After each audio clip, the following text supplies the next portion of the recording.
यह कथा हो रही थी कि बलि महाराज स्वर्ग विजय कर लिए और गुरु बृहस्पति जी के मंत्रणा से देवगण स्वर्ग छोड़कर भाग गए, अलक्षित रूप से स्वर्ग से पलायन कर गए। इस प्रकार बलि महाराज के अधिकार में संपूर्ण विश्व आ गया और वे बहुत सुंदर शासन कर रहे थे। एवं इस प्रकार जब पुत्रेश नष्टेषु, पुत्र माता अदिति के पुत्र इंद्र आदि देवता विनष्ट हो गए, नष्ट हो गए, तब देवमाता अदिति अतप्य पर बहुत तप्त होने लगी, पर्यतप्य, बहुत दुख अनुभव करने लगी। जैसे ऐसा लगता था अनाथवत, जैसे उसका कोई नाथ ही न हो, अर्थात रक्षकहीन, सहायकहीन की तरह दुखी होने लगी। यहाँ नष्टेषु शब्द का अर्थ है अदर्शनम गतेषु। संस्कृत में नाश का अर्थ होता है अदर्शन। एक यह भी अर्थ, जब कोई व्यक्ति दिखाई नहीं दे रहा है तो कहा जा सकता है कि उसका नाश हो गया, वो नष्ट हो गया। एवं पुत्रेषु नष्टेषु, पुत्रेषु नष्टेषु का अर्थ है कि पुत्र जब अलक्षित रूप से रहने लगे, स्वर्ग छोड़कर चले गए, तब देव माता अदिति पर्यतप्यत, परिअतप्यत, दुख को ताप कहते हैं संस्कृत में। जब कोई व्यक्ति हृदय में बहुत ग्लानि, बहुत दुख का अनुभव करता है तो कहा जाता है कि वो तप्त हो रहा है, बहुत दुख का अनुभव करने लगे। तो दो कारण से, पुत्रेषु नष्टेषु और त्रिविष्टपे हृदय, त्रिविष्टप स्वर्ग, स्वर्ग हृदय हर लिया गया बलात् इसके पुत्रों के अधिकार से। तो सहज ही मां का हृदय है अपने पुत्रों के इस पराभव से, इस दुर्दशा से वो बहुत दुखी रहने लगी, अनाथवत। यद्यपि उसको इतना दुख अनुभव नहीं करना चाहिए था, क्योंकि उसके रक्षक उसके पति थे, इसलिए वक्ति प्रत्यय का प्रयोग किया गया इस श्लोक में। वक्त, अनाथवत। सुखदेव गोस्वामी यह नहीं कह रहे हैं कि वो अनाथ थी, अनाथ जैसा शोक करने लगी। अनाथनी नहीं, उसके पति उसके रक्षक थे। और सबसे बड़ी बात यह है कि किसी भी व्यक्ति को किसी भी परिस्थिति में ये समझना चाहिए कि श्री कृष्ण हमारे नाथ हैं, जो जगन्नाथ कहते हैं, सर्वेशाम नाथ, जगताम जीवानाम नाथ जगन्नाथ, वो सभी जीवों के नाथ हैं। अतः किसी भी विषम से विषम परिस्थिति में धैर्य नहीं खोना चाहिए किसी व्यक्ति को। ये समझना चाहिए कि भगवान कृष्ण हमारे नाथ हैं, रक्षक हैं। उनको नाथ जी कहते हैं। हमारे यहाँ जगन्नाथपुरी में जो ठाकुर जी हैं, तो जगन्नाथपुरी को नाथ द्वारा भी कहते हैं उधर, और इधर नाथ द्वारा श्रीनाथ जी को, श्रीनाथ जी जहाँ रहते, ठाकुर द्वारा, नाथ द्वारा। तो जगत के नाथ मतलब हम सब के, हम सभी जीवों के वास्तविक रक्षक, वास्तविक बंधु, सहारा श्री कृष्ण है। तो दो सहारा थे अदिति के, एक तो जो समस्त जीवों के सहारा है कृष्ण, और दूसरे उसके समर्थ पति थे। पर फिर भी अनाथवत पर्यतप्य था, अनाथी की तरह बहुत दुखी रहने लगे। इस प्रसंग में यह बात बहुत स्पष्ट की गई है कि चाहे हृदय में कितना भी दूषण हो, चाहे काम, क्रोध, लोभ कुछ भी हो, लेकिन वह हृदय भगवान की भक्ति करने योग्य होता है। किसी में दोष है इसलिए कहा नहीं जा सकता कि ये जीव भगवान की भक्ति नहीं कर सकता है। माता अदिति का अपने पुत्रों में ममत्व था, और जबकि अपनी ही बहन, खास सहोदरी बहन दीति की परंपरा में आने वाले लोग राजा बन गए, दैत्य थे, बलि महाराज, लेकिन उसके मन में अमर्ष था कि वे क्यों राजा हो गए, हमारी सौत के पुत्र क्यों राजा होंगे, मेरे देह से जन्मे हुए, मेरे उदर से जन्मे हुए लड़के ही राजा बने, मेरा बड़ा लड़का इंद्र ही राजा रहे। उसके मन में ये दुराग्रह, परंतु ऐसे दुराग्रही, ऐसे दोषपूर्ण हृदय में भी भगवान आए, पुत्र बने। इससे प्रेरणा मिलती है कि कोई भी व्यक्ति भक्ति करने में योग्य है, चाहे कितना भी दोष हो उसमें, कामी हो, क्रोधी हो, लोभी हो, कुछ भी हो, वो भगवान की भक्ति कर सकता है, क्योंकि भक्ति करना जीव का स्वरूप है। किसी भी स्थिति में हमारा स्वरूप जा नहीं सकता। तो वह अदिति रात दिन रोती रहती थी, तो अनाथवत शब्द बता रहा है कि उसके पति उस समय उसके साथ नहीं थे। कश्यप जी वास्तव में एक बहुत ही महान पुरुष थे, भगवत भक्त थे, और वे जानते थे कि जीवन का ध्येय है भगवान कृष्ण का भजन, इसलिए वे समाधि में थे। उनकी कई स्त्रियां हैं, 13 तो दक्ष प्रजापति की पुत्रियां उनकी पत्नियां बनी हैं, जिसमें अदिति जी सबसे श्रेष्ठ हैं।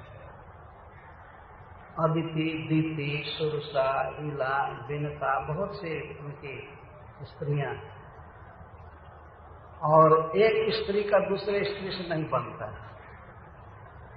उनके पास जैसी स्त्रियां हैं, लोग फिर भी निर्वाह कर लेते हैं। दीति उनकी पत्नी है तो अदिति भी उनकी पत्नी।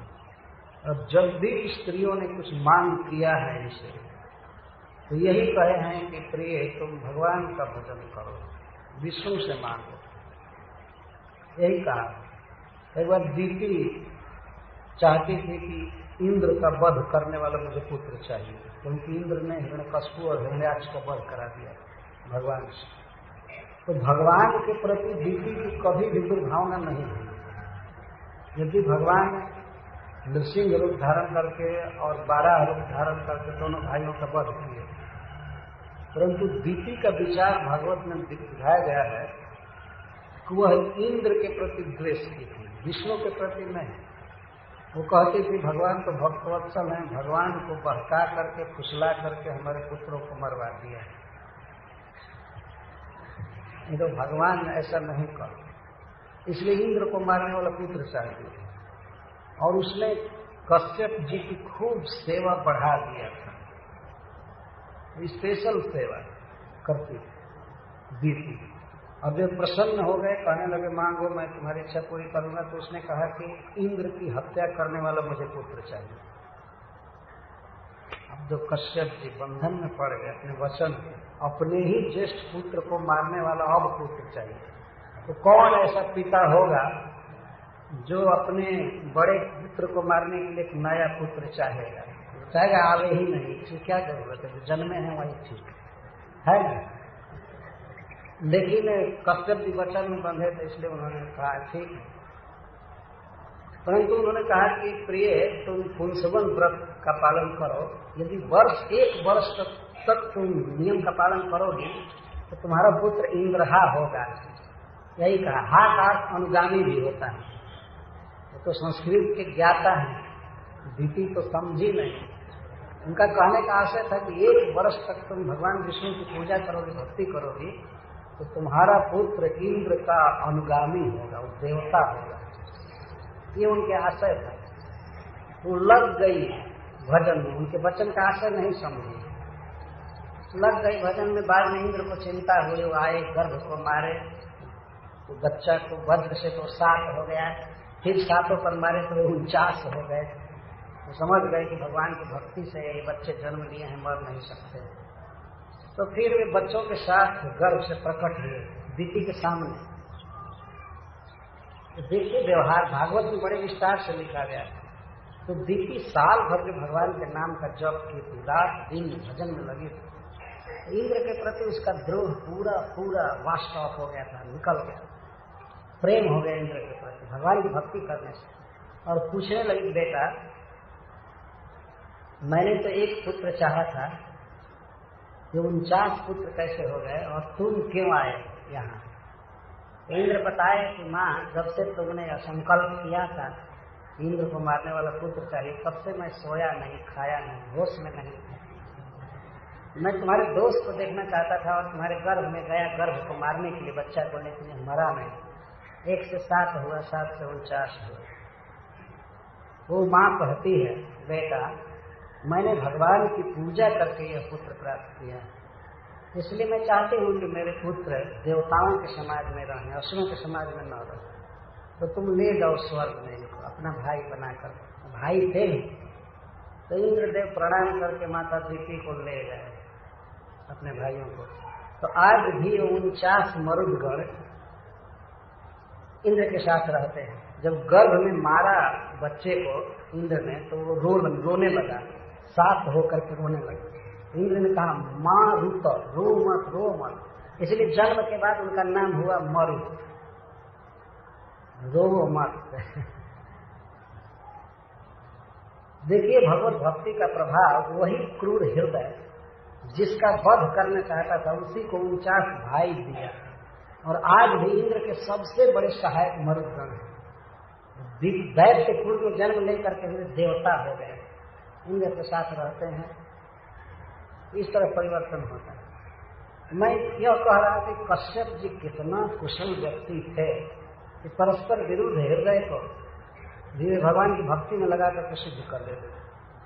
यहाँ आप पढ़ेंगे, सुनेंगे कि माता अदिति किस तरह अपने पुत्रों की ममता में पड़ी और उसको भी कश्यप जी ने भगवान की भक्ति में लगाया। भक्ति में लगने के बाद उसने भगवान को प्राप्त किया। और दीपी तो देवता प्राप्त की, मरुद गणों को प्राप्त की। इस तरह उसका हृदय शुद्ध हो गया। भागवत के इन शब्दों में बहुत प्रेरणा मिलती है। कोई कोई कभी कभी कह सकते हैं कि अरे तुम्हारे जीवन में कितना दोष भरा है, क्या हरे कृष्ण कर रहे हैं, कोई दोष गया नहीं, ये नहीं गया, हरे कृष्ण कर रहे हैं। लेकिन भगवत भक्ति अमोघ होती है, यह शुद्ध करेगी, केवल समय का प्रश्न है। जो लोग भगवान की भक्ति के अंगों में श्रवण कीर्तन पूजन आदि में लगे हैं, उनका निस्तार तो होगा है। हरे कृष्णा कृष्णा कृष्णा हरे हरे, हरे राम राम राम हरे हरे। यह सिद्धांत यहाँ आ रहा है। तो माता अदिति अपने पुत्रों के राज्य जाने के कारण और उनकी दुर्दशा, घर छूटना, खाना पीना नहीं मिलना, इस तरह से, तो माँ रोज रोती रहती है। पर उसके पति समाधि में थे और उस समय घर पर नहीं थे, किसी वन में जाकर के भगवान के भजन में डूबे रहते। सारे चर और अचर जीव उनके संतान हैं कश्यप जी के, पर फिर भी भगवान के भजन में लगे रहते। तो दुखी रहती थी माता अदिति। तो एकदा कश्यपस्तस्या आश्रमं भगवान गात्, निरुत्तमं निरानंदं समाधिर्विरतश्चिरात्। भगवान कश्यपः एकदा तस्याः आश्रमं अगात्। परम समर्थ शक्तिशाली कश्यप जी एक बार अपनी पत्नी अदिति के आश्रम पर आए। आश्रम शब्द का यहाँ एक विशेष अर्थ है कि अदिति भी भोगों में नहीं रहती। उसके पुत्र जब राजा थे इंद्रादि, फिर भी वह नगर से दूर एक आश्रम जैसा बनाकर रहते थे। आप सभी आश्रम का अर्थ समझते हैं। भजन करती थी भगवान का, फिर भी पुत्रों में ममता उसकी थी। कश्यप जी कभी कभी अपनी पत्नियों के घर पर भिन्न समय में आते थे, तो बहुत काल तक समाधि में रहे। समाधि से उठ करके आए। समाधे विरतश्चिरा, चिरकाल के बाद समाधि से उठे थे, तो उनको याद आई, तो अपनी पत्नी अदिति के आश्रम पर आए। आश्रम को उन्होंने देखा निरुत्सवम निरानंदम, आश्रम में कोई उत्सव नहीं था और निरानंद। उत्सव का अर्थ है कि कोई सजावट नहीं, सफाई नहीं और शोक के चिन्ह वहां भरे पड़े थे, कोई आनंद नहीं था, खुशी नहीं। वो वातावरण बता रहा था कि बहुत बड़ा दुख पड़ गया। जब व्यक्ति प्रसन्न रहता है तो वास्तव में घर भी लगता है कि हंस रहा है, भूमि भी प्रसन्न है, सब कुछ ठीक लगता है। लेकिन जब कोई दुख मन में छा जाता है तो वही घर लगता है कि वो काटने दौड़ रहा है, अच्छा नहीं लगता है ना। ऐसे देखा जाता है कि खुद कश्यप जी ने ये अनुभव किया कि ये आश्रम बिल्कुल निरानंद है, आनंद से ही और उत्सव से ही, सजावट आदि नहीं। इसके बाद उनकी पत्नी ने उनको आसन दिया बैठने के लिए, बहुत अच्छा आसन, आसन को ग्रहण किए। सपत्नी दीन बदनाम कृपासन परिग्रह सभाजितो जथा न्यायम इदमाह गुरुद्वह। हे महाराज परीक्षित, कश्यप जी आसन ग्रहण किए और माता अदिति ने, उनकी पत्नी ने जथा न्याय, देश और काल के अनुसार, परिस्थिति के अनुसार उनका स्वागत किया। यहाँ स्वागत से तात्पर्य यह है कि पहले जैसा स्वागत करती थी अपने पति का, इस समय नहीं कर पाई, इसलिए जथा न्यायम कर। जथा न्यायम का अर्थ है कि जैसा समय अलाउ कर रहा था, जैसा देश था, जैसी परिस्थिति थी, अब उसके अनुसार पत्नी ने स्वागत किया अपने पति का। बेचारी बहुत दुखनी थी, लेकिन फिर भी जो धर्म है वो उसका पालन किया और कृतासन परिग्रह, आसन ग्रहण किए, बैठे सुखपूर्वक। इसके बाद उनकी पत्नी उनके पास बैठी नीचे। कश्यप जी पहले से ही देख रहे थे कि आश्रम में आनंद नहीं है, दुख के परमाणु भरे पड़े हैं। तब विशेष रूप से अपनी पत्नी को देखने लगे। श्रील सुखदेव गोस्वामी कहते हैं, सह कश्यप पत्नी दीन बदना प्रति आ। उन्होंने देखा कि इसका दीन बदन हो गया, मुख है मुरझा गया, सूख गया है मुख। दुख में वास्तव में मुख सूख जाता है, मुरझा जाता है। हृदय का दुख मुखमंडल पर प्रतिबिंबित होता है और सुख भी। जैसे हमको कोई खुशी हो तो हंसी आती है, मुख पर हंसी आती है, बदन पर हंसी आती है। लेकिन जब से कश्यप जी आए इस बार अपने घर, तब से उनके पत्नी के बदन पर कोई सुख का चिन्ह नहीं। वो बेचारी बहुत दुख में थी। यद्यपि वह दुख है उसके मन की उपज थी, अपने पुत्रों के प्रति अत्यंत ममता थी, इसीलिए वो इतने दुखी थे। जो भी हो, कश्यप जी ने देखा दीन बदना, हमारी पत्नी का मुख सूखा हुआ है। और पत्नी शब्द दे रहे सुखदेव गोस्वामी जब देख रहे थे कश्यप जी अदिति पर, तो यही भाव था कि यह मेरी पत्नी है। और पत्नी का अर्थ होता है कि पति के द्वारा उसकी रक्षा होनी चाहिए। संस्कृत में पत्नी शब्द का इतना अर्थ होता है, रक्षा पाने का जिसका अधिकार है, और पति का अर्थ पालन करने वाला, रक्षा करने वाला। तो इस दुख की स्थिति में कश्यप जी का हृदय द्रवित हो रहा था कि मैं तो ऐसी समाधि लगाया कि अभी नहीं देख रहा हूं कि मेरी पत्नी कैसे है, बच्चे कैसे हैं। उन्हें कुछ अफसोस सा होने लगा, लेकिन बहुत शक्तिशाली थे, महान भगवत भक्त थे। देखे और समाचार पूछने लगे। कश्यप जी के हृदय में कई प्रकार के विचार आने लगे, इसके दुख का कारण क्या हो सकता है। क्या दुख पड़ गया है, इतना शोक में क्यों डूब गई है। पहले कमल के पुष्प जैसा खिला था इसका मुख, सुंदरी तो उतनी ही थी वह, लेकिन बेचारी दीन थी, शोक में थी। तभी पूछते, कश्यप जी पूछ रहे हैं अपनी पत्नी से। यहाँ पर एक पति का और पत्नी का संवाद प्रस्तुत किया जा रहा है। दुख में पड़ी हुई अपनी पत्नी से पति इस प्रकार पूछ रहा है, अप्यभद्रं न विप्राणां भद्रे लोके धुनागतम् न धर्मस्य न लोकस्य मृत्योश्छन्दानुवर्तिनः।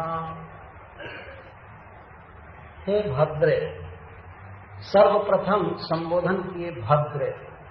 भद्रे का अर्थ होता है कल्याणी, हे शुभ आचरण वाली। भगवान ने तुमको सुंदर शरीर दिया है, सुंदर बुद्धि दिया है। बहुत काल से मैं देखता हूं तुम्हारा बहुत सुंदर स्वभाव है, लेकिन आज क्यों चेहरा कुम्हला गया है। ये भद्र शब्द का ये अर्थ। अब तक तो तुम बहुत आनंद में रहती थी, लेकिन क्या बात है कि आज बदन कुम्हला गया और कहीं ब्राह्मणों पर कोई कष्ट तो नहीं आ गया है, कोई विपत्ति तो नहीं आ गई। पहला प्रश्न है कश्यप जी का, कहीं ब्राह्मणों पर कोई संकट तो नहीं आ गया है। तो इस पर मान लीजिए अगर ये पूछा जाए कि आप ब्राह्मणों का ही मंगल क्यों पूछ रहे हैं, इसलिए पूछ रहे हैं कि यदि ब्राह्मण सुख से रहेंगे तो वे जनता में धर्म का उपदेश करेंगे, और जनता जब धर्म का पालन करेगी तो सुखी रहेगी। तो ब्राह्मणों का कुशल पूछने के द्वारा वे समस्त जगत का कुशल पूछ रहे हैं, चालू ऐसे कर रहे हैं। अप्यभद्रम न विप्राणाम भद्रे लोके धुनागतम। हे भद्रे, अधुना इस समय लोके लोक में क्या विप्राणाम अभद्रम आगतम, ब्राह्मणों का अभद्र अकल्याण हो रहा है। न धर्मस्य न लोकस्य मृत्योश्छन्दानुवर्तिनः, क्या धर्म पर कोई संकट आ गया है। धर्म का अर्थ है जीव का सहज कर्तव्य भगवान के प्रति, खास करके मनुष्यों का और देवताओं का। जो भगवान ने कर्म निश्चित किया है वर्ण और आश्रम के अनुसार, और देवताओं के समाज में भी शास्त्र है, वहां भी धर्म का विभाजन है, इसका ये कर्तव्य है, इसका ये कर्तव्य है, तो उसको धर्म कहते हैं। तो क्या अपना कर्तव्य पालन करने में, विशेष करके ईश्वर की आराधना में कोई संकट आ गया है क्या? भगवान के भक्ति में कोई संकट आ गया है? और लोकस्य, क्या लोक में समाज पर कोई विपत्ति आ गई है? कश्यप जैसे महान पति अपनी पत्नी के दुख को देखकर इस तरह पूछते हैं, क्या ब्राह्मणों पर कोई कष्ट आ गया है? क्या धर्म पालन में जनता को कठिनाई हो रही है, या जनता पर कोई आकस्मिक विपत्ति आ गई है क्या? तुम क्यों इतना खिन्न हो? इस तरह से समाचार पूछते हैं। बहुत ही सुंदर विधि है समाचार पूछने की। ये पहला प्रश्न है। और लोकस्य का विशेषण दे रहे हैं मृत्योश्छन्दानुवर्तिनः।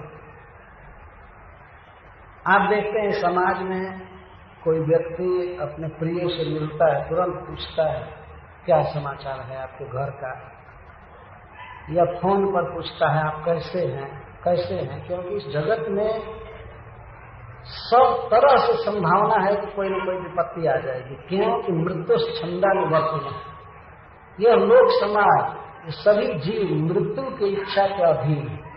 छंद का अर्थ है इच्छा, जैसे स्वच्छंद कहते हैं, अपनी इच्छा के अनुसार जो चलता है उसको स्वच्छंद। मृत्योश्छन्दानुवर्तिनः, समस्त जीव समुदाय मृत्यु की इच्छा के अधीन है। तो मृत्यु कब किसको मार देगा कोई ठीक नहीं, कब क्या हो जाएगा, कोई रोग हो जाएगा, कोई दुर्घटना हो जाएगी, कोई मर जाएगा, ये हर एक समय संभावना बनी रहती है। इसीलिए भयभीत होकर के समाचार पूछ रहे हैं। लोक में कोई विघटन हुआ, कोई संकट हुआ, क्या हुआ, होता रहता है वास्तव में संकट। तो इस प्रकार यह बहुत महत्वपूर्ण बात है। यदि अद्वितीय यह पूछे कि आप क्यों ऐसा प्रश्न करते हैं, कौन सा लिए अपनाए, इसे कथा के बीच में ऐसे नहीं करना चाहिए।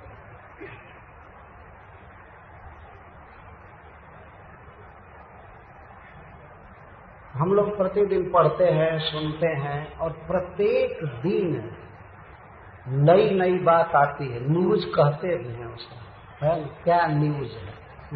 न्यूज का अर्थ है नया, बहुवचन में, है ना। और नए नए समाचार में कोई ऐसा अखबार नहीं होगा जिसमें मरने का न्यूज ना हो, कुछ न कुछ, है ना। कुछ न कुछ जरूर मरने का निकलता है। और मरने के अनेक ढंग हैं।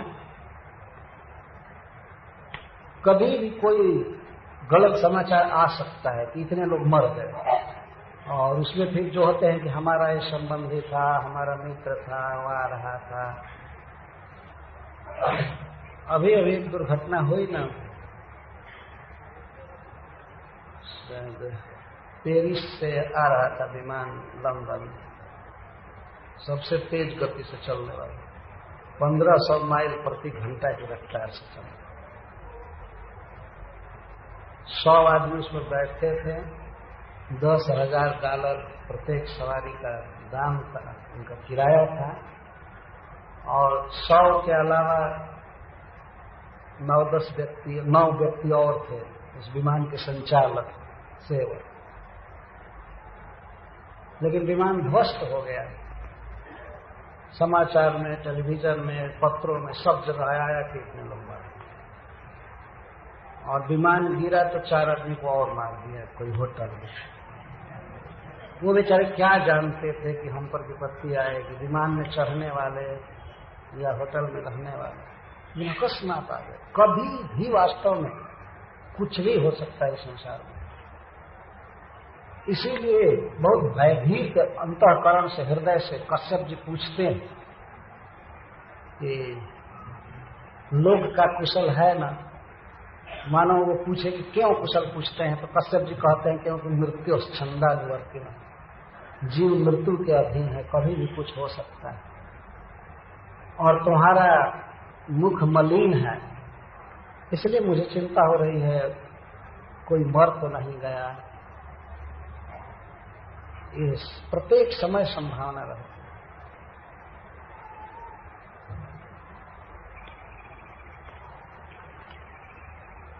मृत्यु सर्वत्र है, और कोई ऐसा नहीं है कि श्मशान में ही मृत्यु मारती है। श्मशान में तो शायद कोई नहीं मरता है, मरने के बाद जाते हैं श्मशान में, है ना।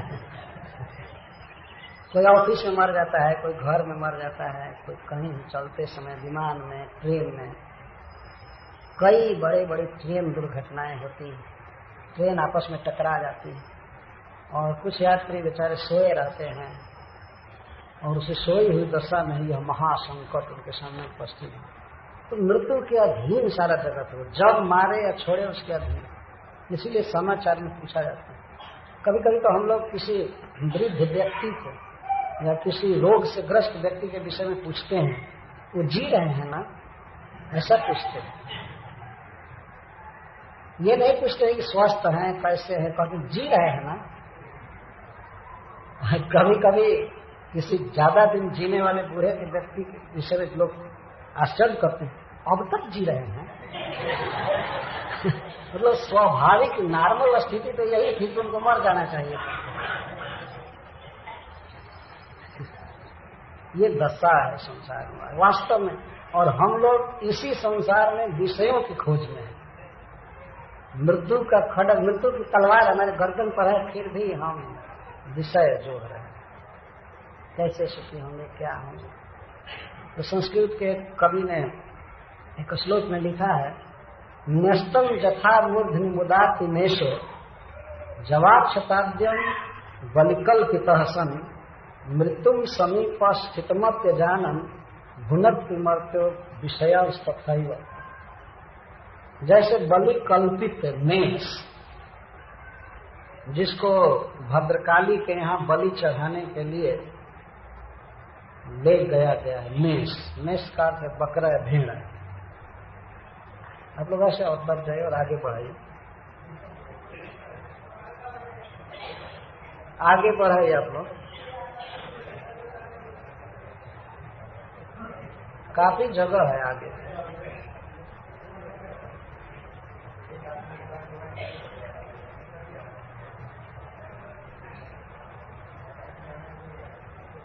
यह दृश्य आप लोगों ने देखा होगा, बकरा को बलि देने के लिए जब वो मांसाहारी लोग ले जाते हैं, भद्रकाली का बहाना रखते हैं, वास्तव में खाना वो चाहते हैं, तो ले जाते हैं बकरा को बलि चढ़ाने के लिए।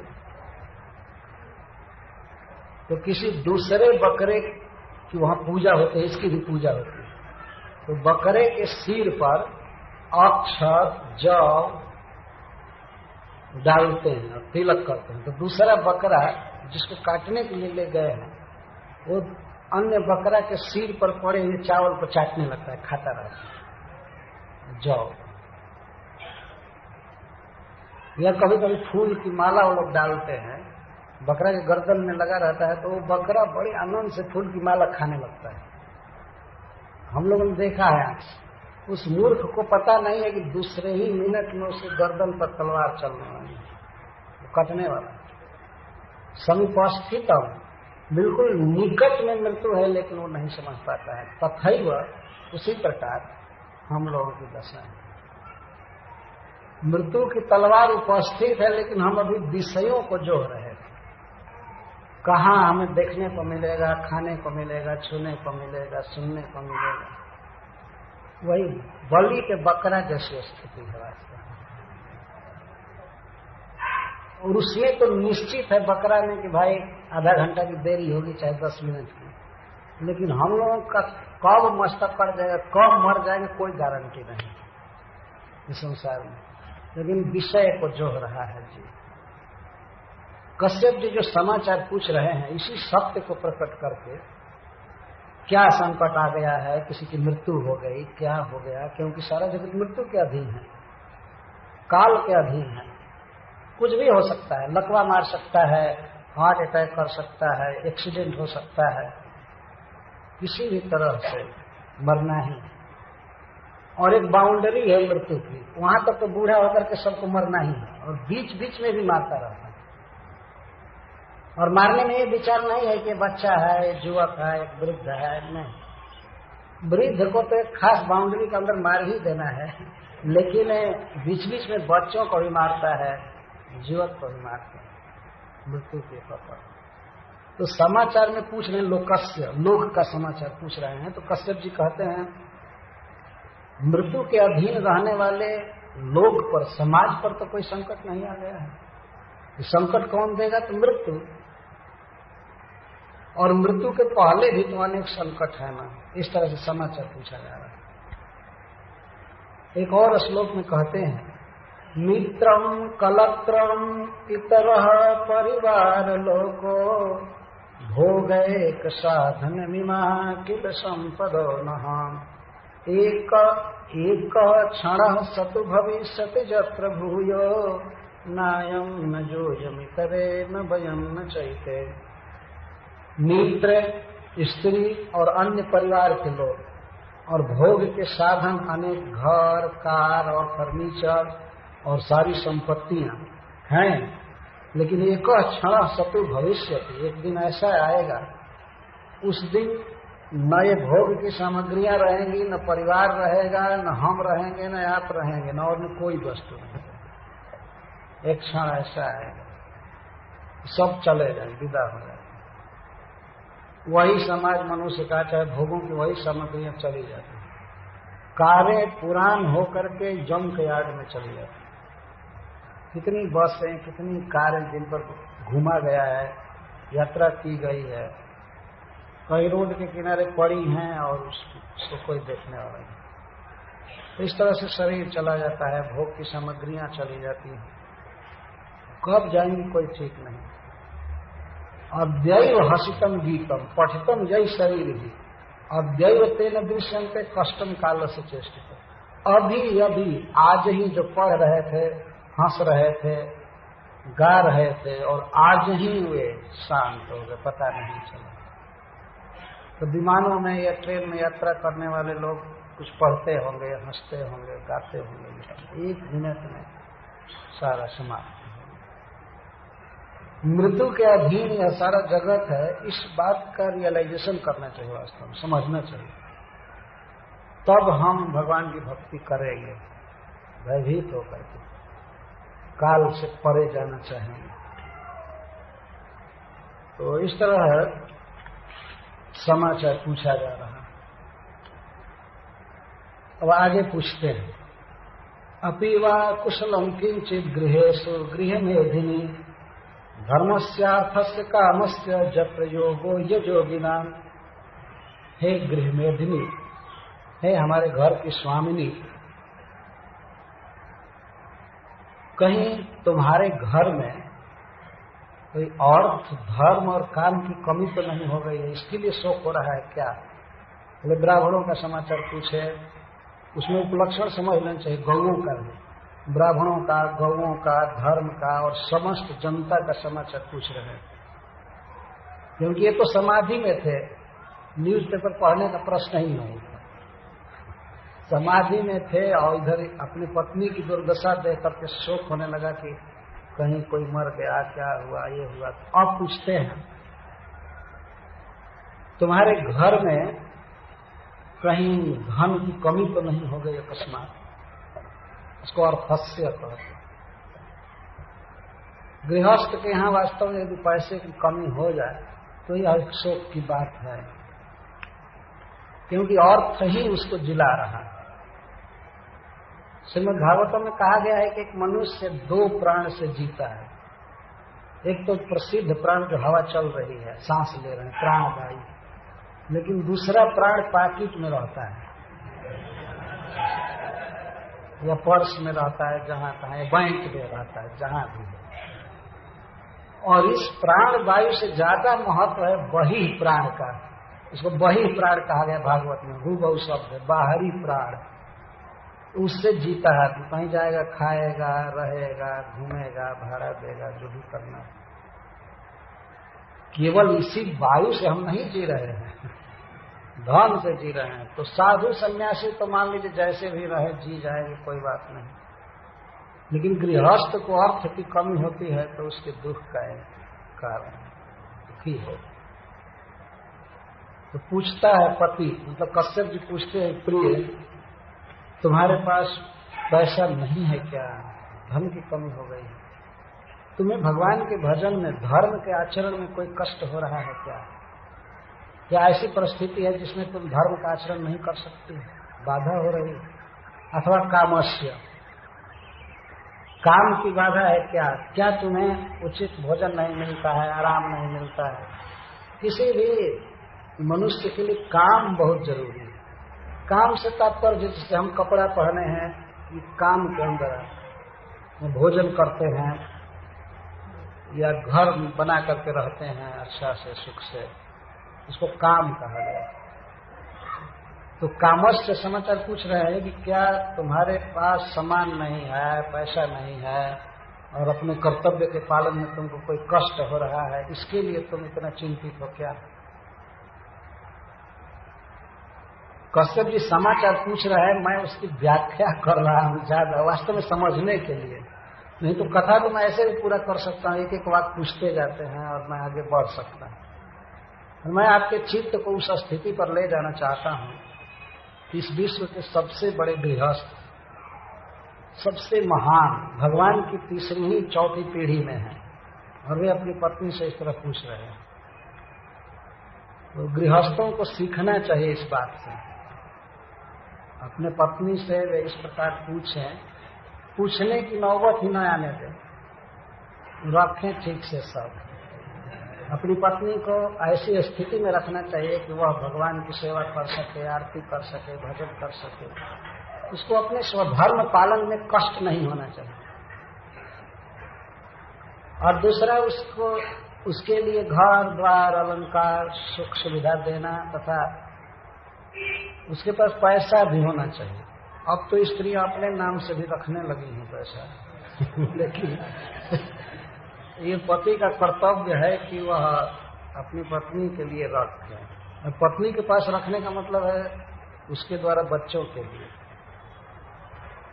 कश्यप जी पूछ रहे हैं धन की कमी नहीं हो गई ना, पैसे की कमी नहीं हो गई ना, इंद्रिय तृप्ति के लिए भोग्य सामान की कमी नहीं है ना। हाँ, इसी तरह समाधि में बैठे रहो और आकर कमी पूछो हजारों वर्ष तक समाधि में थे और उनको ये भी पता नहीं है कि स्वर्ग का शासन किसके हाथ में गया है, इससे उनको कोई मतलब भी नहीं था। तो पूर्ण संसार से रिटायर्ड थे। और कोई बलि राजा हो चाहे इंद्र राजा हो, उनके चित्त पर थोड़ा भी अंतर पड़ने वाला नहीं था। वो इतने सौम थे, महान थे। तो पूछ रहे हैं इस तरह से। एक बात कहते हैं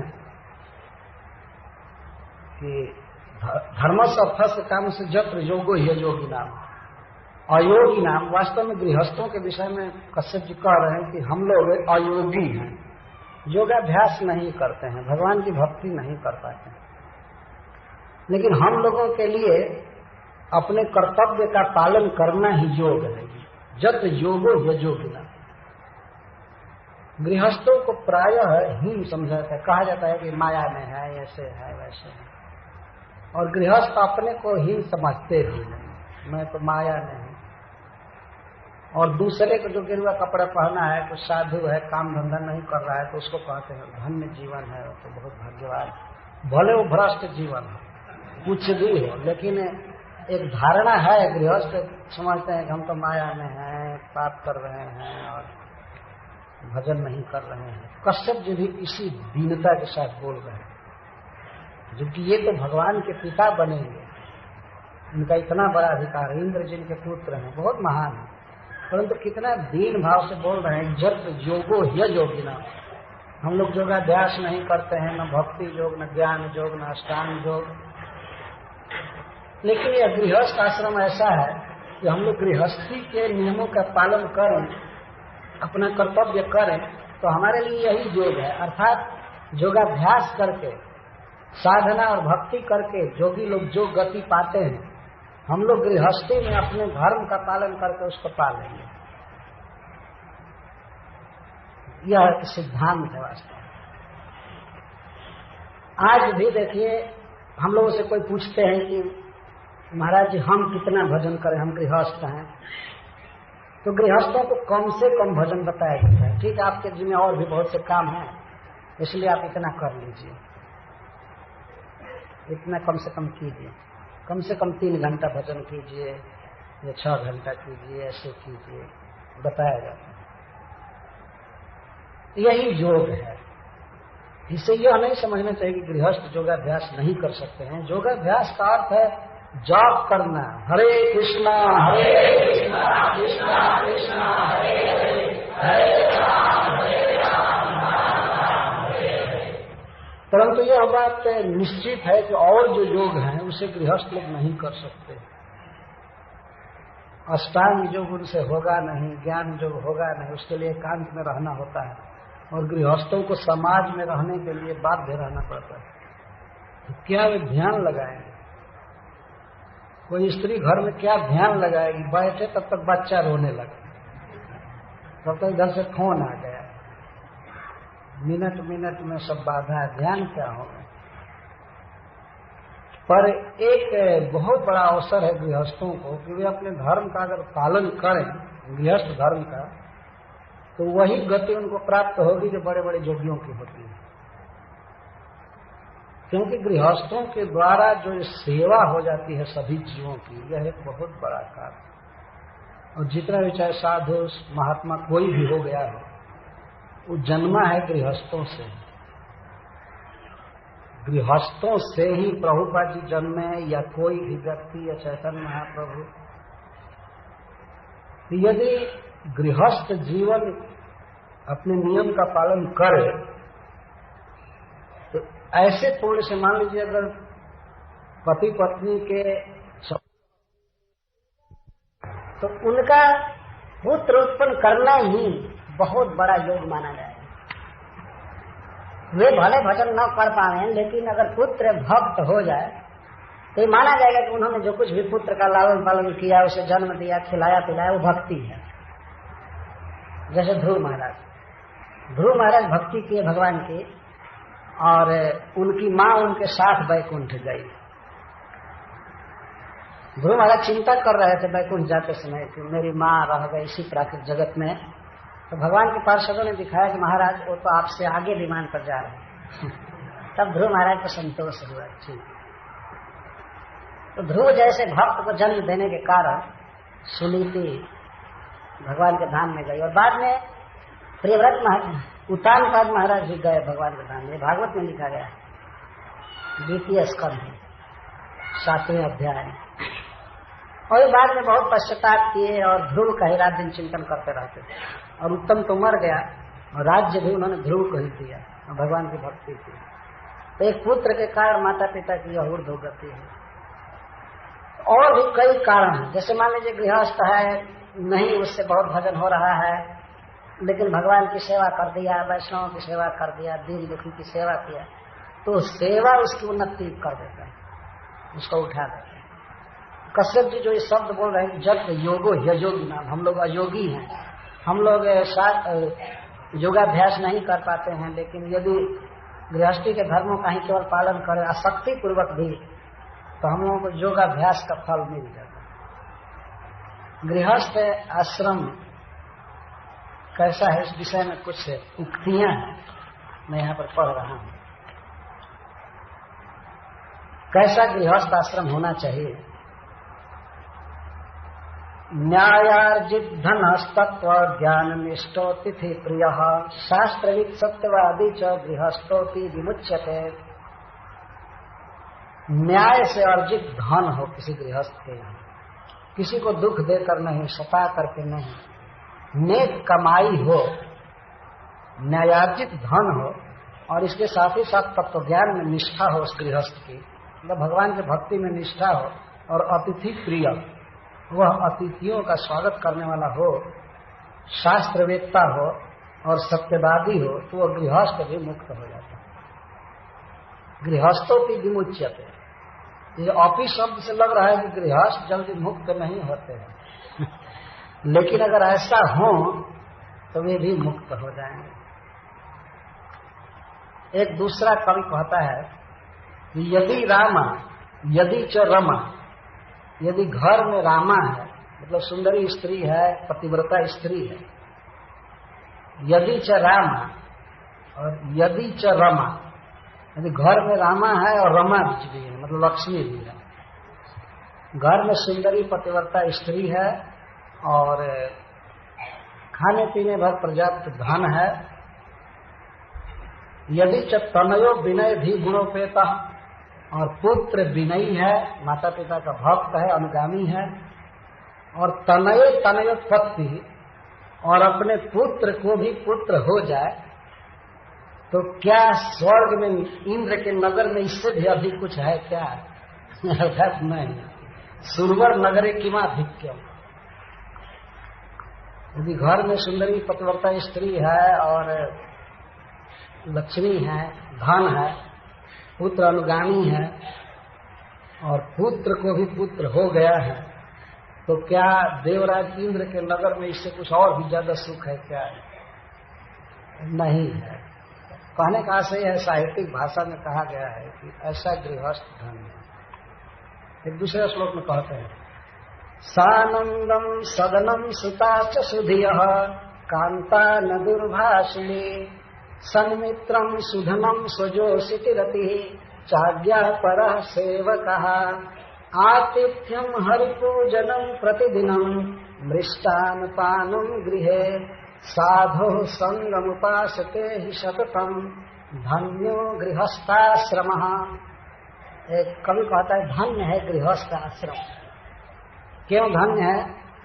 दिशानंदम सदनम, यदि घर सब प्रकार की सुख की सामग्री से युक्त है, और सुताश्च सुधिय, जितने पुत्र हैं सब सुंदर बुद्धि वाले हैं, माता पिता के अनुगामी हैं, ईश्वर के भक्त हैं, कांता न दूरभाषिणी, और यदि अपनी पत्नी कठोर बोलने वाली न हो, अर्थात मृदु वचन बोलने वाली हो, सन्मित्रम, मित्र अच्छे हो, सुधनम, धन बहुत अच्छा है, स्वजोषिती रति, और अपने ही पत्नी से केवल प्रीति हो, और आज्ञा परा सेवका, और सेवक सब आज्ञा मानने वाले हैं, आतिथ्यम, जहाँ अतिथियों का सत्कार होता है, हरि पूजनम प्रतिदिनम, जिस घर में भगवान की प्रतिदिन पूजा होती है, और मृष्टान पानम गृह, और घर में खाने पीने के लिए अच्छी सामग्रियां हैं, सुखद भोजन मिल रहा है, और साधु संग अनुपासते, और वह गृहस्थ यदि साधु का संग कर रहा है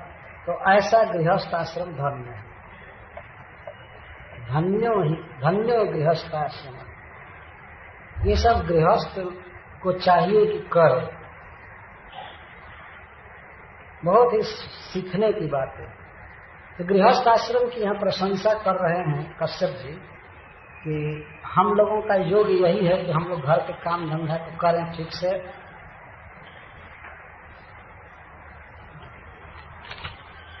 जत्र योगो यजोगिना।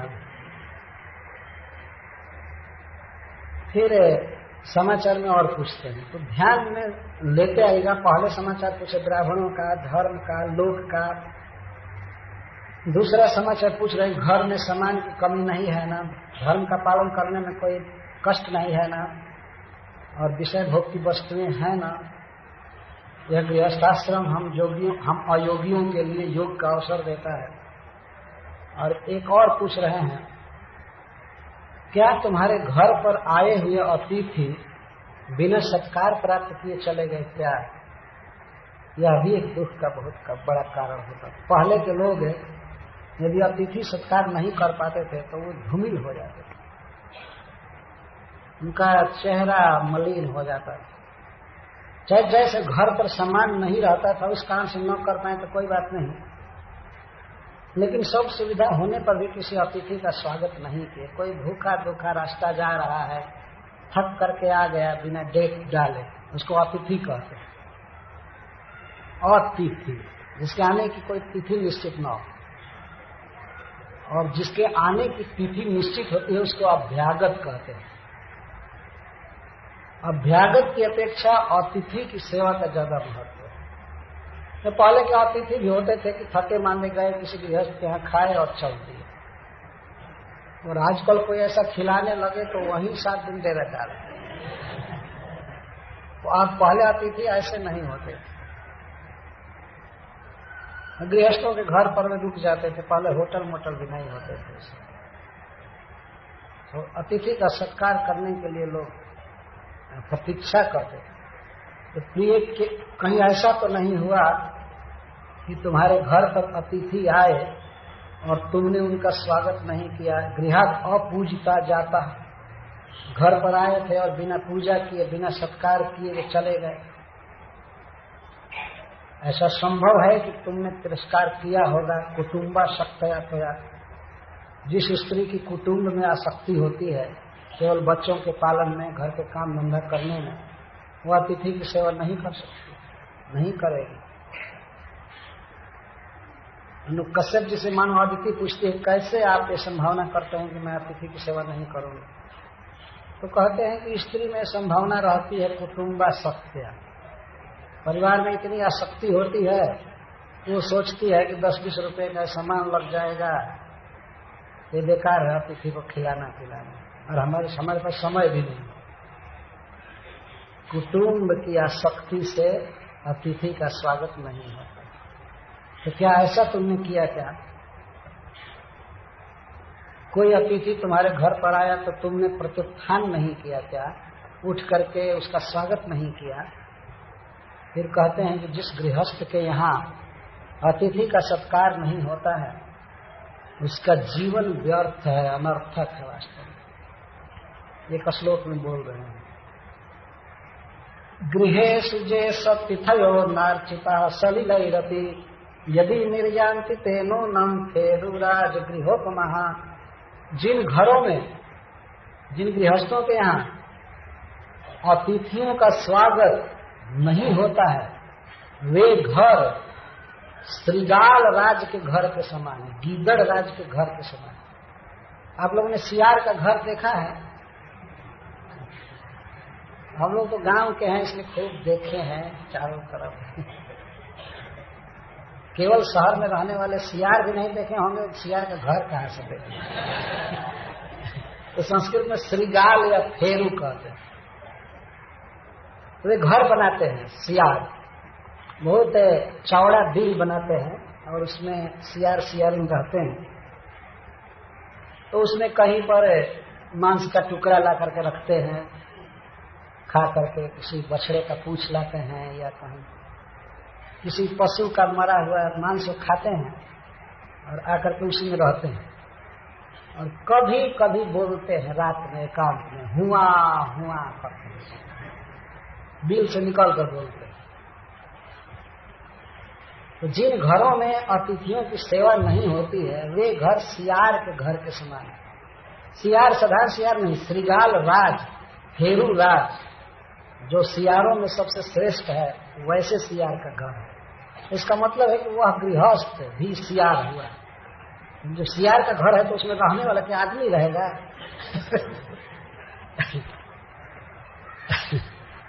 इतना हीन कह रहे हैं कश्यप जी। इसलिए अतिथियों का स्वागत करना सीखना चाहिए। जब माता अदिति पूछ सकते हैं कि मान लीजिए घर में भोजन आसन आदि का अभाव हो या भोजन का अभाव है, अन्न नहीं है, तो इस पर कश्यप जी कहते हैं सलिले ही अपने। अरे घर में भोजन नहीं है, बहुत श्रेष्ठ पलंग नहीं है, तो क्या जल भी नहीं है क्या?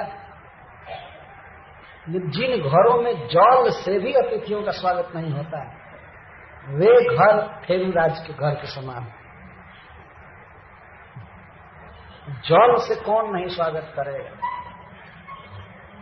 जल, सुंदर वचन और लीपा पोता हुआ आसन घर।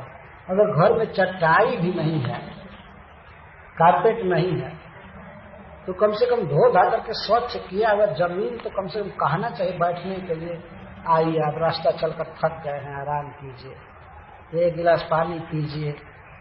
क्या करें, हमारे घर में कुछ नहीं है, बहुत अफसोस हो रहा है। मतलब जिसके पास न हो उसकी बात कह रहे हैं।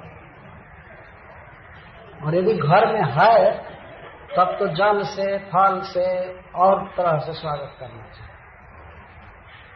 गृहस्थों के जो धर्म लिखे गए हैं शास्त्रों में, तो उसमें अतिथि सेवा एक प्रमुख धर्म माना गया है। इसीलिए कश्यप जी अपनी पत्नी से पूछ रहे हैं कि तुम्हारे घर पर आकर के कोई अतिथि बिना सत्कार के तो नहीं चला गया और इस कारण से तुम निस्तेज हो गई है, क्या यह कारण है? यही सबसे उसमें पड़ी है। ये समझना चाहिए हम लोगों को मनुष्य रहना चाहिए, सियार नहीं। गृहस्थों को चाहिए कि वे इस तरह से रहे। साधु के भी आश्रम में जाने पर, विरक्त के आश्रम में भी कोई जाता है तो वहां धर्म लिखा गया है कि वो मधुकरी लावे तो मधुकरी में से वो बांट दे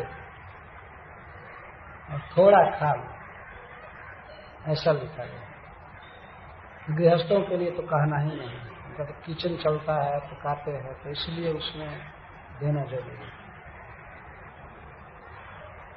अगर नहीं देते हैं तो सियार से उपमा दी जाती है और छोटे छोटे बच्चे वो सियार के बच्चे हैं। अतिथि की सेवा नहीं करेंगे और सब उड़ाएंगे इधर खा पी करके। एक देवताओं के पिताजी बोल रहे हैं ये बात।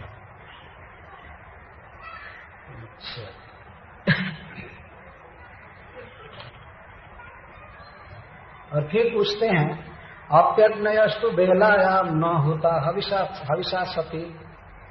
हे पतिव्रते, क्या हवन की बेला आने पर भी तुमने हवन नहीं किया क्या? इससे सिद्ध हुआ कि स्त्रियों का भी कर्तव्य है हवन करना। हवन का अर्थ होता है देवताओं को भोजन देना। जो देवता हमको प्रकाश देते हैं, हवा देते हैं, पानी देते हैं, यहाँ पर घी से और उचित मंत्र से जब हम आहुति देते हैं तो देवताओं को भोजन के रूप में प्राप्त होता है। मनुष्यों का किया हुआ यज्ञ देवताओं का वेतन माना गया है। ये देवताओं का यज्ञ भाग है, वही उनकी जीविका है। तो प्रत्येक व्यक्ति का कर्तव्य होता है कि वह हवन करे, होम करे, और समय नहीं तो कम से कम बेला आने पर जरूर करे। तो कहते हैं कि क्या ऐसा हुआ कि बेला आने पर भी, बेलायाम अपि, बेला उचित अवसर आने पर भी अग्नियों में तुमने हवन नहीं किया क्या? तो दिग्न धिया भद्र प्रोसिते मई करे चित्त। वो पूछती है कि पति देव आप कैसे ऐसे मान लिए कि मैं इस तरह से धर्म का पालन नहीं कर सकी, कैसे मैं हवन नहीं कर सकी, आप कैसे मान रहे हैं? तो कहते हैं संभव है क्योंकि मई प्रोसित है, मैं घर से बाहर था और तुम अकेले घर पर रहती थी, तो हो सकता है तुम्हारा चित्त उद्विग्न रहा हो, भयभीत रहा हो, चिंता में रहती हो और इस कारण से तुम यज्ञ नहीं कर पाई, हवन नहीं कर पाई। ये संभव है। तो हवन अवश्य करना चाहिए। देवताओं को भोजन दिया जाता है। 2 मुख हैं भगवान के, आगे जैसे कश्यप जी कहते हैं, जब पूजया काम दुघान जाति लोकान गृहान वितः ब्राह्मणोग्निष्ठ वै विष्णु सर्वदेवात्मनो मुखम। अग्नियों में आहुति देने से व्यक्ति ऐसे लोगों को प्राप्त करता है जहां उसके सारे मनोरथ पूरे हो जाते हैं।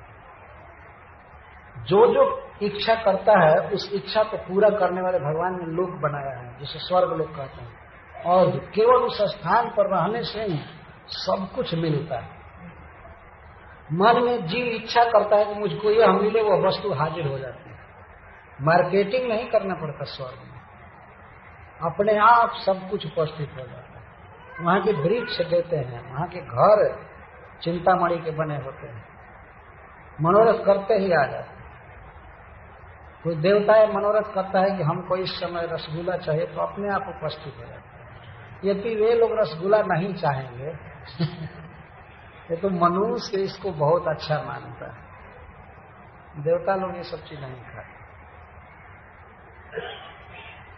काम दुघान कहते हैं, जो हमारी कामनाओं को पूरा कर दो, काम दुख है। ऐसे लोग मिलते हैं हवन करने से।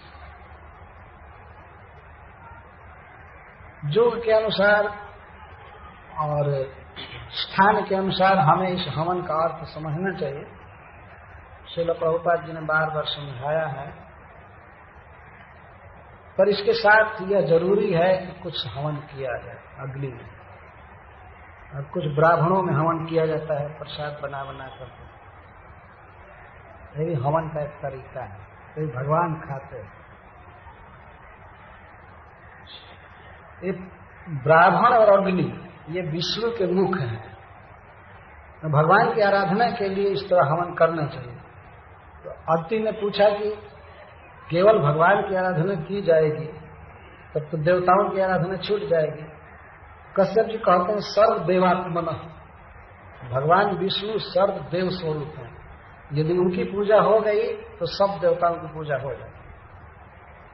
सारे देवता उनके भीतर ही रहते हैं।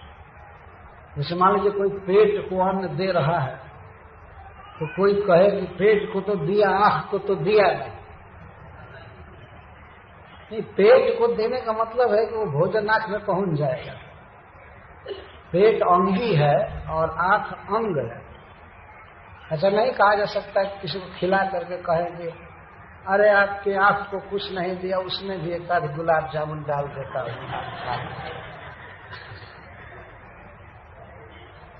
ऐसा नहीं कहते। या कान में कुछ डाल दे, सिर पर बांध दे, पैर में रोटी बांध दीजिए, ये सब भोक्ता नहीं है, भोक्ता है पेट। इसी तरह वास्तव में भजन करना चाहिए भगवान का। भगवान की आराधना करने पर, भगवान को कुछ देने पर देवताओं को, अन्य जीवों को, सबको मिल जाता है। यह सिद्धांत बता रहे हैं देवताओं के पिता कश्यप जी। विष्णु सर्व देवात्मा है।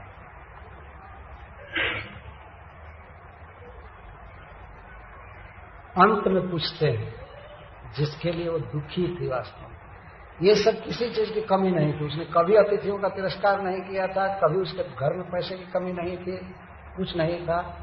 ऐसा नहीं था कि बलि महाराज ले लिए स्वर्ग तो अब अदिति का भी धन ले लेंगे, ऐसा नहीं किए, सब ठीक था। कश्यप जी अंत में पूछते हैं, अपि सर्वे कुशलिनः स्तव पुत्रा मनस्विनी। हे मनस्विनी प्रिय, अब तक तुम सदा धैर्य धारण करती थी, लेकिन आज देख रहा हूं कि तुम्हारा धैर्य चला गया है। तो हे मनस्विनी, हे धैर्यशालिनी, तुम्हारे सभी पुत्र कुशल से हैं ना? सर्वे पुत्र कुशलिना, सभी कुशल से हैं ना?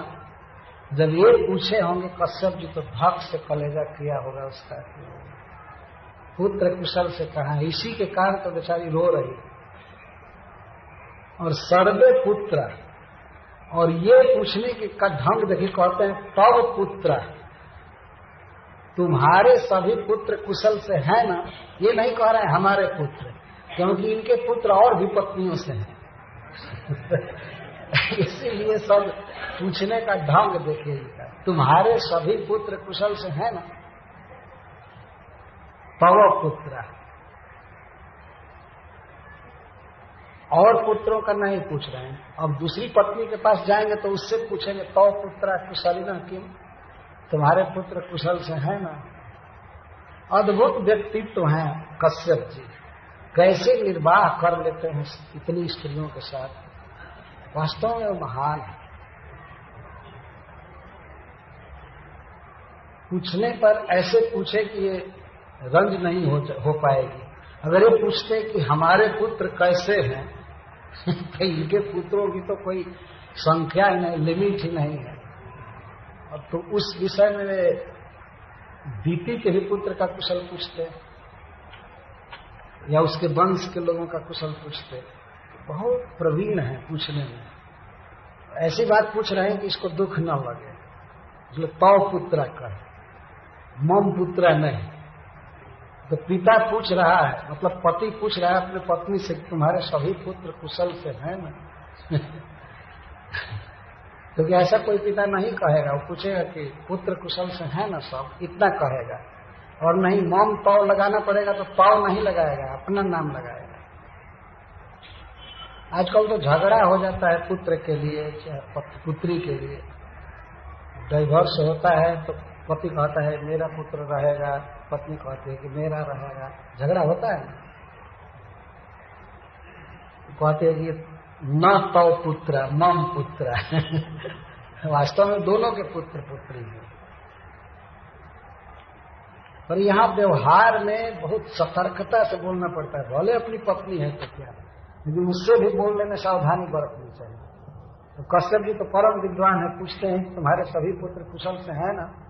और सर्वे पुत्र, एक दो नहीं। क्यों ऐसा पूछ रहे हैं? मान लीजिए उसके मन से आवाज निकले नहीं उसे, तो कहते हैं लक्ष्य अस्वस्थम आत्मान भवत्या लक्षण ही रहो। भवत्या आत्मान, तुम्हारे मन को, आत्मा को अस्वस्थम लक्ष्य है, तुम्हारे मन को मैं अस्वस्थ देख रहा हूं, प्रकृति में नहीं है, स्वभाव में नहीं है, दुखी है तुम्हारा मन। कैसे समझ रहे हैं? लक्षण, लक्षण से मतलब मुख म्लान आदि भी, तुम्हारा जो मुख कुम्हला गया है इसके द्वारा, और आश्रम में कोई आनंद नहीं है, उत्सव नहीं है, इन सब से मैं समझ रहा हूं कि तुम्हारा हृदय दुखी है। तो बताओ प्रिय तुमको क्या दुख है?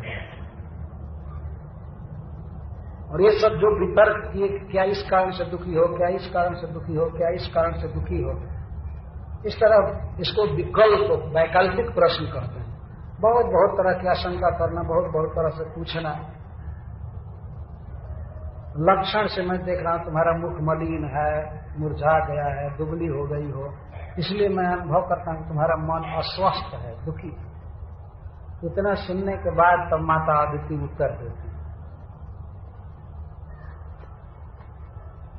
कोई ऐसा सोच सकते हैं कि वामन भगवान की कथा कब आएगी, लेकिन वामन भगवान के माता पिता की कथा चल रही है। जैसे भगवान के अवतार के पहले आप वसुदेव और देवकी की कथा सुनते हैं, देवकी का वध करना चाहता है कौन से इस तरह, तो उसी तरह से ये उसी की प्रस्तावना है। वामन अवतार को ही प्रस्तुत करने के लिए प्लेटफार्म बनाया जा रहा है। तो माता अदिति अपने पति के वैकल्पिक प्रश्नों को सुनकर उत्तर देती है। अदिति रिवाज भद्रम द्विजगवाम ब्रह्मण धर्मस्यास्य जनस्य च। हे ब्राह्मण, यद्यपि आप सर्वज्ञ हैं, सब कुछ जानते हैं, फिर भी आपने जब प्रश्न किया है तो आपका आदर करते हुए मैं उत्तर देती हूं कि हे ब्राह्मण, सबका कुशल है, ब्राह्मणों का कुशल है, गौओं का कुशल है, किसी पर कोई संकट नहीं है। धर्मस्यास्य जनस्य च, धर्म का पालन भी ठीक से हो रहा है, कोई बाधा नहीं है, मेरा और समस्त जनता का भी कुशल है। और आपने प्रश्न किया कि घर गृहस्थी में धन और वस्तु ये सब ठीक से है, तो सब ठीक है, किसी चीज की कमी नहीं। यह गृहस्थ आश्रम त्रिवर्ग का आधार है। धन, धर्म और काम इंद्रिय तृप्ति के लिए समान, ये सब घर गृहस्थी में संभव है। तो हमारी घर गृहस्थी बिल्कुल ठीक है, पैसे की कमी नहीं है, खाने की कमी नहीं है, और धर्म पालन में भी हमको कोई कष्ट नहीं है, किसी जनता को, किसी एक व्यक्ति को भी कोई कष्ट नहीं है। इस तरह से उत्तर दे रहे हैं, बिल्कुल सत्य बोल रही, कोई कमी नहीं। सर्वम त्रिवर्गस्य परम क्षेत्रम गृह मेधिन गृहाई, और कश्यप जी के लिए संबोधन कर रही है गृह मेधि। जब आपकी मेधा, आपका ध्यान गृहस्थी में रहेगा तो किसकी कमी रहेगी? कोई कमी नहीं है, सब कुछ ठीक है।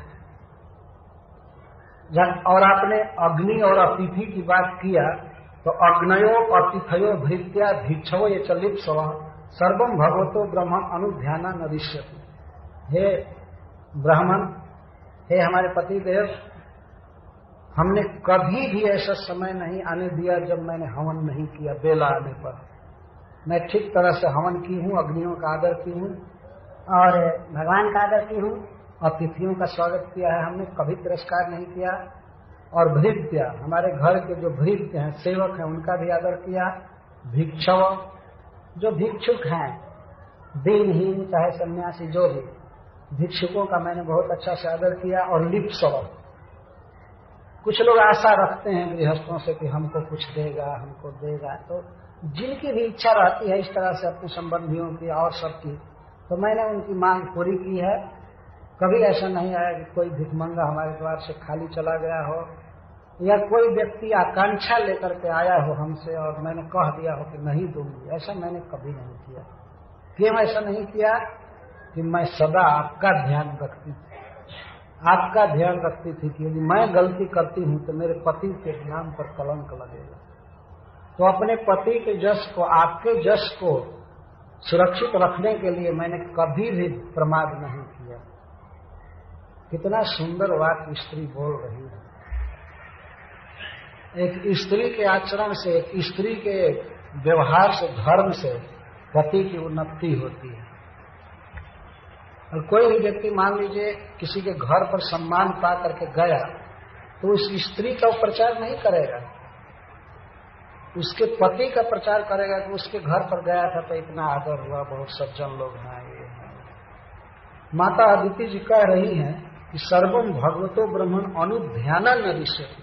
अनुध्याना, मुझे हमेशा आपका स्मरण रहता था, आपकी शिक्षा, आपकी महिमा, और आपका जब मैं स्मरण करती रहती थी तो मैं धर्म पालन में या और किसी के सत्कार में मैंने कभी कमी नहीं आने दिया, सब कुछ ठीक किया है। धर्म पालन या और जो कर्तव्य पालन होता है वह संबंध देखना चाहिए। जैसे सोचना चाहिए किसी को कि मैं इतने महान संस्था का व्यक्ति हूं, तो हमारे आचरण से इस काम बदनाम नहीं होना चाहिए। ये सोचने की बात है। जब इतने महान पति के विषय में चिंतन करते और स्त्री कह रही कि मैं आपका ध्यान रख रही थी और आपके चिंतन के कारण मैंने कभी कोई कमी नहीं आने दिया, तो सबका किसी न किसी से संबंध है। अपने पिता हैं, माँ है, उन पर कोई कलंक न दे कि उनका बेटा ऐसा हो गया, या गुरु हैं, गुरु के नाम पर कोई कलंक न आवे शिष्य के कारण या पत्नी के कारण पति पर, ये सब बातें सीखने की है। बहुत ही महत्वपूर्ण बात पत्नी बोल रही है, मैं आपका ध्यान रखती हूँ, आपकी शिक्षा का और आपके बड़प्पन का, इसलिए मुझसे कोई कमी नहीं है। और जहाँ तक आप पूछ रहे हैं काम की बात, अभिलाषा की कि तुमको क्या अभिलाषा है, तो पतिदेव आप जैसा प्रजाध्यक्ष, आप जैसा पति जिस स्त्री को धर्म का उपदेश करता रहता है, तो ऐसी कौन सी कामना है जो पूरी नहीं हो सकती है। कोन में भगवान कामो न संपद्येत मानस जस्या भवान प्रजाध्यक्ष एवं धर्मन प्रभाषते। आप जैसा पति जिस स्त्री को मिला हो, तो उस स्त्री के मन में मानस काम, कौन ऐसी कामना उठेगी जो पूरी नहीं हो सकती। आप महान हैं और आपकी आज्ञा होती रहती है, आप हमको सिखाते रहते हैं कि ये करना चाहिए, वो करना चाहिए, ये करना चाहिए। धर्मन प्रभाषते, गृहस्थ के लिए उचित कर्तव्य की शिक्षा आप देते रहो। इससे भी शिक्षा लेनी चाहिए कि प्रत्येक गृहस्थ का यह कर्तव्य है कि वो अपनी पत्नी का वो गुरु बने और उसको सिखाए। और वास्तव में शास्त्र कहता है कि पत्नी के लिए पति ही गुरु है, उसे सिखाना चाहिए। धर्मन प्रभाषते यहाँ स्पष्ट है। और किसी के लिए अदिति ने नहीं कहा कि हमको इसने धर्म सिखाया, उसने किया, ये किया। यदि आप हमको सिखाए हैं आज तक, अभी भी शिक्षा दे रहे हैं, समाचार पूछने में भी आप शिक्षा ही दे रहे हैं, तो आप जैसे महान पति को पाकर के मेरी कौन सी अभिलाषा पूरी नहीं हो सकती है। यह भी बोलने में बहुत विदुषी है। अब इसको मांगना है, इसलिए अब प्लेटफार्म तैयार कर रहे हैं। कौन ऐसी अभिलाषा है जो मेरी पूरी नहीं हो सकती। सब जो कितना भी इंटीमेट संबंध हो, लेकिन फिर भी बोलने में राजनीति चलती रहती है। कश्यप जिसे और कुछ इसको मांगना है, अपने पुत्रों का दुख निवेदन करना है, धीरे धीरे धीरे धीरे निकट आ रही है।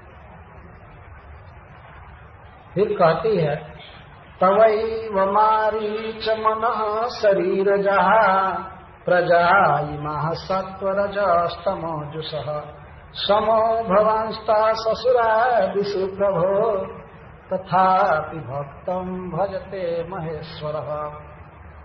हे मारीच, मारीच का अर्थ है हे मरीचि के पुत्र। कहने का अर्थ है कि आप अपने पिता के क्रम से भी महान हैं। आपके पिता मरीचि जी हैं, जो मरीचि जी ब्रह्मा जी के डायरेक्ट पुत्र हैं। तो मरीचि के पुत्र को मारीच कहें। वंश परंपरा आपकी बहुत महान रही है, आप सब तक जन्म से भी महान हैं। और इस जगत में जितने भी जीव हैं, सत्व रजस तमो जुष, कोई सत्व गुणी, कोई रजोगुणी, कोई तमोगुणी, जो भी जीव है वो तवैव मनः शरीर जा, वो आपसे ही जन्म लिए, मतलब आप ही सबके पिता हैं। किसी किसी का जन्म आपके संकल्प से हुआ है, मन से, केवल आपने संकल्प किया और पुत्र हो गए। और किसी किसी का जन्म आपके शरीर से हुआ है, मनः शरीर जा, किंचित मनसो जाता, किंचित शरीरात जाता। कुछ लोग शरीर से जन्म लिए हैं, मन से जन्म लिए हैं, लेकिन सभी आपकी संतान है और आप सबके प्रति सम हैं।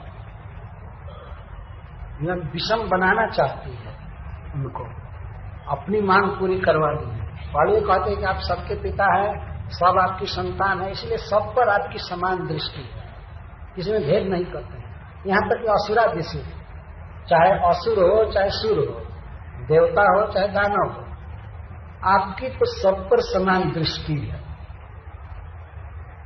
लेकिन यह कहने से तो अवधि का काम चलेगा नहीं। अगर उनको सम बना रही है तो अपने लिए खतरा पैदा कर रही है। लेकिन यह कह करके क्या अंत में कहती है, तथापि भक्तम भजते महेश्वर। आप सम हैं, लेकिन भगवान भी सम है। समूहम सर्वभूतेषु, भगवान सबके प्रति सम है, विष्णु कृष्ण, लेकिन वे भी अपने भक्त से प्रेम करते हैं, भक्त का पक्षपात करते हैं। तो आपको भी भगवान का ही अनुगमन करना चाहिए, अनुसरण करना चाहिए। तो आपको, यदि आपकी सभी संतान हैं, देवता दानव सभी, लेकिन जैसे भगवान विष्णु अपने भक्तों का पक्षपात करते हैं, उनसे प्रेम करते हैं, तो आपको भी चाहिए कि अपने शरणागत से, अपने भक्त से प्रेम कीजिए। मैं आपका भक्त हूं। ये कहने का आशय है कि पतिदेव आप मिला करके देख लीजिए, आपकी बहुत सी पत्नियां हैं, लेकिन 100% मैं आपकी शरणागत हूं। मैं यह नहीं कहती हूं कि मैं सबसे श्रेष्ठ हूं, लेकिन मैं आपकी शरण में। अब और प्रकाशित करने जा रहे, भाई क्या इच्छा है, बाद में अब कहे। यह है कहने का ढंग। आप सबके प्रति सम हैं, सभी आपकी संतान हैं, तो जब सभी इनकी संतान है तो बलि राजा हो गया है, तो क्या हटाना है उसको, कोई बात नहीं। लेकिन कहते हैं तथापि भक्तम भजते महेश्वर, महाईश्वर श्री विष्णु, वे भी भक्त का पक्षपात करते हैं, भक्तों का भजन करते हैं, उनसे प्रेम करते हैं। तो आप भगवान से तो बड़े हो नहीं जाते, आप तो भगवान के भक्त हैं, इसलिए भगवान जैसा करते हैं वैसा आप भी कीजिए, व्यवहार कीजिए ऐसा विषय। कहने का मतलब है कि इंद्र को ही राजा बनाइए, इसके हृदय का भाव ये। मैं आपका भक्त हूं, मैंने आपकी सेवा की है, इसलिए हमारे बेटा को स्वर्ग का राजा होना चाहिए। ये इसके भूमिका का फल है, तो इस तरह से भूमिका बना रही। मैं दोष दृष्टि से नहीं बोल रहा हूं माता आदिति के प्रति, लेकिन इसकी बोलने की कुशलता पर विचार करता हूं, किस तरह से बोल रही है। और कश्यप जी बिल्कुल तैयार हो जाते हैं। तस्मादीश भजन्त्या में श्रेयश्चिंतय सुव्रत। हे सुव्रत, आप भगवत भजन के व्रतों का पालन किए हैं, आप भगवान के बहुत बड़े भक्त हैं, इसलिए मेरी इच्छा पूरी करने में आप समर्थ हैं। आप ऐसा नहीं कह सकते कि हमारी इच्छा पूरी आप नहीं कर सकते। तो हमारे श्रेय के लिए, हमारे हित के लिए, हमारे कल्याण के लिए आप सोचिए। आप देख ही रहे, मैं रो रही हूं, मेरा शरीर दुबला हो गया है, ये हो गया है, मैं बहुत दुख में हूं। तो आप हमारे कल्याण पर विचार कीजिए, चिंतय में श्रेयस चिंतय, विचार कीजिए। तो क्या विचार करें, क्या करना है हमें? तो अब बिल्कुल खोल कर कहते हैं, हृतश्रिय, हमारा धन छीन लिया गया है, हमारी श्री छीन ली गई है। हित स्थान, हमारे स्थान छीन लिए गए, हमारे मतलब हमारे पुत्रों के, कहने का आशय है पुत्रों से अपना अभेद करके करे। एकाएक पुत्र नाम नहीं रख रही है कि वो चौंक जाएंगे। कश्यप जी कहीं ये न कह देंगे अरे बस बस बस छोड़ो, इसलिए अपना दुख बता रहे हैं। हृतश्रिय, हमारा धन सारा छीन लिया गया, जो वकालत कर रही है अपने पुत्रों का। जब कोर्ट में वकील लोग बोलते हैं तो जिस पार्टी को होते हैं उससे मैं कहते हैं, वे वकील की तरह नहीं बोलते हैं, पार्टी ही हो जाते हैं, है ना। तो मैंने ये नहीं किया, मैंने ये किया, मैंने नहीं किया, ये किया, वही आदमी बन जाता है। यहाँ पर माता अदिति अपने पुत्रों की तरफ से बोल रही है कि हमारे धन छीन लिए गए हैं और स्थान भी, घर द्वार पद सब कुछ छीन लिया गया है। किसके द्वारा? शपथ में, हमारे शत्रुओं द्वारा। हमारे शत्रुओं ने हमारा सब कुछ छीन लिया है। पाहि नः प्रभो त्राहि, हमारी रक्षा कीजिए, हमारी रक्षा की, इतना कह करके चरण पकड़ ली।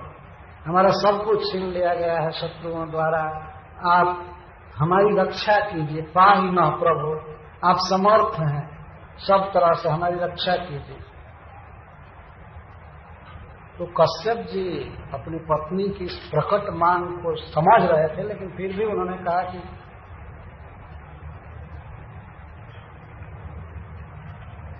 और जरा स्पष्ट करो क्या हो गया है।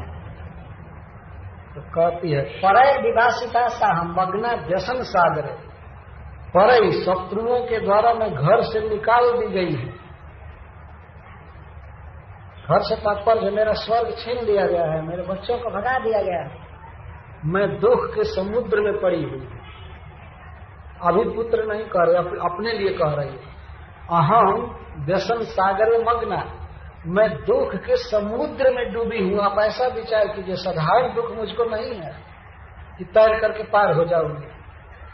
दुख के समुद्र में डाली गई, अपार दुख है।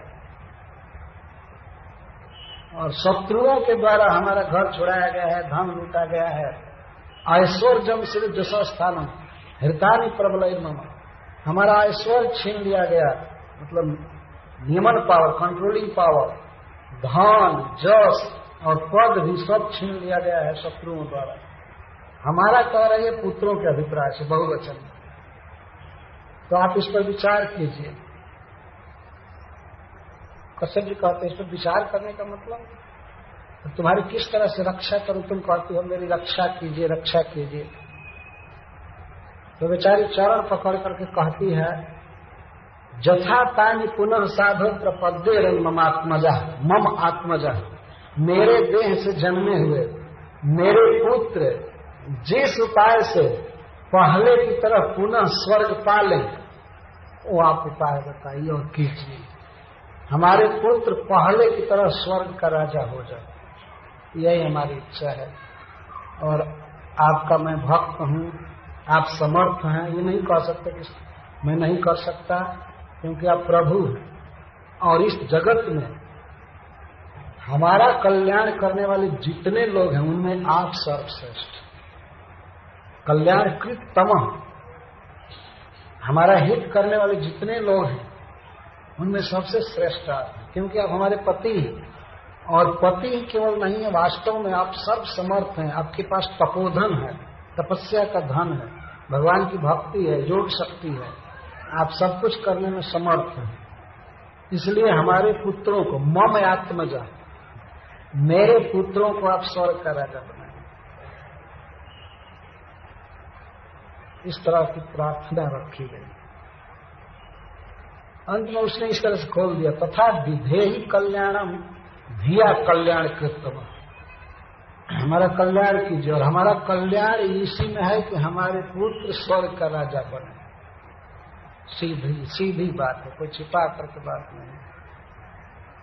इसका अर्थ है कि दीति के संतान को स्वर्ग से हटाना पड़ेगा। तो अपने ही संतान को, अपने ही पुत्रों को ये हटाएंगे, तब न इसके पुत्र को बनाएंगे।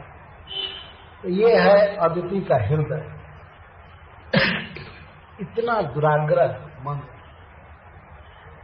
जैसे धृतराष्ट्र महाराज पूछते हैं, धर्म क्षेत्रे कुरुक्षेत्रे समवेता युत्सव माम का पांडवाश्चैव किम कुर्वत संदेह, मेरे पुत्रों ने क्या किया और पांडु के पुत्रों ने कितना भेद कर रहे हैं। यही संसार है वास्तव में, मेरा है और तुम्हारा है। मेरा बेटा राजा होना चाहिए, दूसरे का नहीं। अरे कोई राजा होगा, किसी न किसी का तो बेटा ही है ना, है कि नहीं? सभी माता पिता यही चाहे बस मेरा पुत्र राजा हो, और दूसरा जो है वो बिना पुत्र हुए राजा हो गया है, किसी न किसी का पुत्र है। तो मन में आग्रह। कश्यप जी जब इस प्रकट प्रस्ताव को सुने तो वे आश्चर्यचकित हो गए। स्मयन शब्द, स्मयन का आदमी में विस्मय हो गया, इतना ज्ञान हो सकता है। इतनी बड़ी महिला के हृदय में अभी ये मेरा तेरा रह गया। ये तो ऊपर थे, ये तो किसी के प्रति पक्षपाती नहीं थे, मेरा बेटा होना चाहिए, और अपने बेटों के कारण इतना रो रहे थे। तो ये कहते हैं, श्री सुखदेव गोस्वामी यहाँ पर बोल रहे हैं कि एवं अभ्यर्थितो दित्या कस्तामा स्मयन्निव, कह का कश्यप जी। यह जब प्रार्थना की गई कश्यप जी से, तो कश्यप जी थोड़ा मुस्कुराने लगे और विस्मित हो गए। उसके दुख को सुनकर वे दुखी नहीं हुए, अथवा भीतर से दुखी हुए होंगे, बाहर से उसको सांत्वना देने के लिए खुद दुखी नहीं हुए। नहीं वो रो रही है और वो भी लगते रोने, तो क्या उपाय करते? ऐसा वो करेंगे नहीं, ये महान पुरुष है। तो सबसे पहले उनके मुख से निकला अदिति के प्रति, अहो माया बलम विष्णु स्नेह बद्ध निगम जगत। ओहो, भगवान की माया कितनी बलवान है।